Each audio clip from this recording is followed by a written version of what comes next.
అధ్యక్షుడు అరెస్ట్, ఆ సంస్థకే మాయని మచ్చ. ఇది ప్రతి ఒక్కరి నుంచి వినిపించే మాట. అసలు ఈ అసోసియేషన్ చరిత్ర ఏంటి? ఇప్పుడు ఈ దుస్థితి ఏంటి? ఈ వివరాలేంటి? ఆటల్లో ప్రావీణ్యమే ప్రామాణికంగా సాగాల్సిన అసోసియేషన్ పాలన ఇలా రాజకీయ అండదండలతో ఎంట్రీ ఇచ్చేస్తే సరిపోతుందా? క్రికెట్ అసోసియేషన్స్లో ఏంటి పాలిటిక్స్? ఆ వివరాలు ఎలాంటివి? Have a look.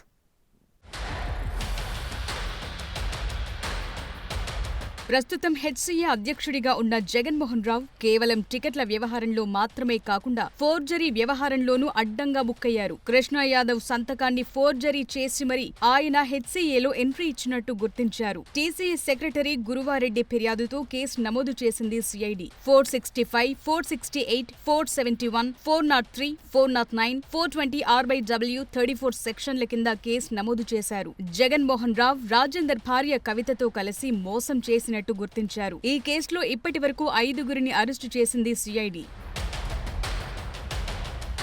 గత పాలకులు ఎన్నెన్ని రకాలుగా వ్యవస్థలను భ్రష్టు పట్టించారో చెప్పటానికి హెచ్సీఏ ఒక బెస్ట్ ఎగ్జాంపుల్ గా చెప్తారు కొందరు. తమకున్న రాజకీయ పలుకుబడితో అర్హత లేకున్నా జగన్మోహన్ రావు హెచ్సీఏలోకి ఎంట్రీ ఇచ్చినట్టు చెప్తున్నారు. క్రికెటర్లు కాని బయటి వ్యక్తులు ఇలా అడ్డదారిలో ఎంట్రీ ఇవ్వటమేంటని ప్రశ్నిస్తున్నారు వీరు. ప్రభుత్వం హెచ్సీఏను ప్రక్షాళన చేయాల్సిందే అంటారు Telangana cricket association secretary Guruva Reddy. ప్రస్తుత కమిటీని రద్దు చేయాలని డిమాండ్ చేస్తున్నారు ఈయన. గత 10 ఏళ్లుగా తాము హెచ్సీఏపై పోరాటం చేస్తున్నామని చెప్పుకొచ్చారు గురువారెడ్డి. నిజమైన క్రీడాకారులకు అవకాశం ఇవ్వాలి, కానీ క్రీడాకారుల ఎంపికలోనూ అనేక అక్రమాలు జరిగాయని అంటారు. గౌలీపుర క్రికెట్ క్లబ్ ను అక్రమంగా శ్రీచక్ర క్రికెట్ క్లబ్ గా మార్చారని, జగన్మోహన్ రావు ఈ క్లబ్ లో అక్రమంగా సభ్యత్వం తీసుకుని హెచ్సీఏ ఎన్నికల్లో పోటీ చేశారని, హెచ్సీఏలో శ్రీచక్ర క్రికెట్ క్లబ్ మెంబర్ కాదని అంటారు గురువారెడ్డి. అంతేకాదు హెచ్సీఏను ఒక ప్రైవేట్ క్లబ్ గా మార్చేశారని ఆవేదన వ్యక్తం చేశారు. క్రికెట్ కాకుండా మిగతా అంశాలపై ఫోకస్ పెట్టారని అంటారు ఈయన.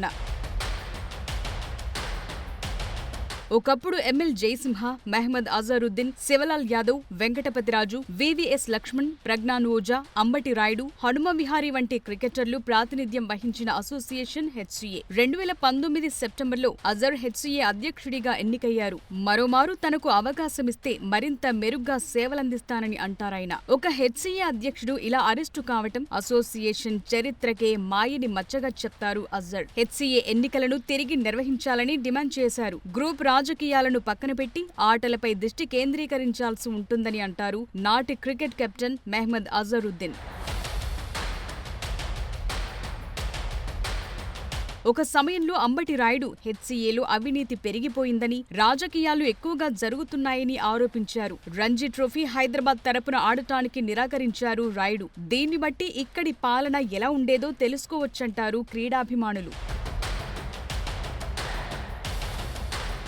హైదరాబాద్ క్రికెట్ అసోసియేషన్ చరిత్ర 1934 కాలం నాటిది. ఈ సంస్థ హైదరాబాద్ క్రికెట్ జట్టుకు కూడా పాలక మండలిగా వ్యవహరిస్తుంది. రాజీవ్ గాంధీ అంతర్జాతీయ క్రికెట్ స్టేడియం దీని హోమ్ గ్రౌండ్. హెచ్సీఏ బీసీసీఐ అనుబంధ సంస్థ. హెచ్సీఏ ఆధ్వర్యంలోని హైదరాబాద్ క్రికెట్ జట్టు Ranji trophy, Vijay Hazare trophy, Mushtaq Ali trophy వంటి వివిధ దేశీయ టోర్నమెంట్లలో పాల్గొంటుంది. 2017లో రాష్ట్ర వ్యాప్తంగా టీ20 లీగ్ ప్రారంభించింది హెచ్సీఏ. తరువాత ఈ అసోసియేషన్ నుంచి క్రీడలకు సంబంధించిన వార్తల కన్నా వివాదాల వార్తలే ఎక్కువగా చర్చకు వచ్చేవి. తరచూ ఏవో ఒక ఆరోపణలతో హైదరాబాద్ క్రికెట్ అసోసియేషన్ పరువు మంటగలుస్తోందని వాపోతున్నారు క్రికెట్ లవర్స్.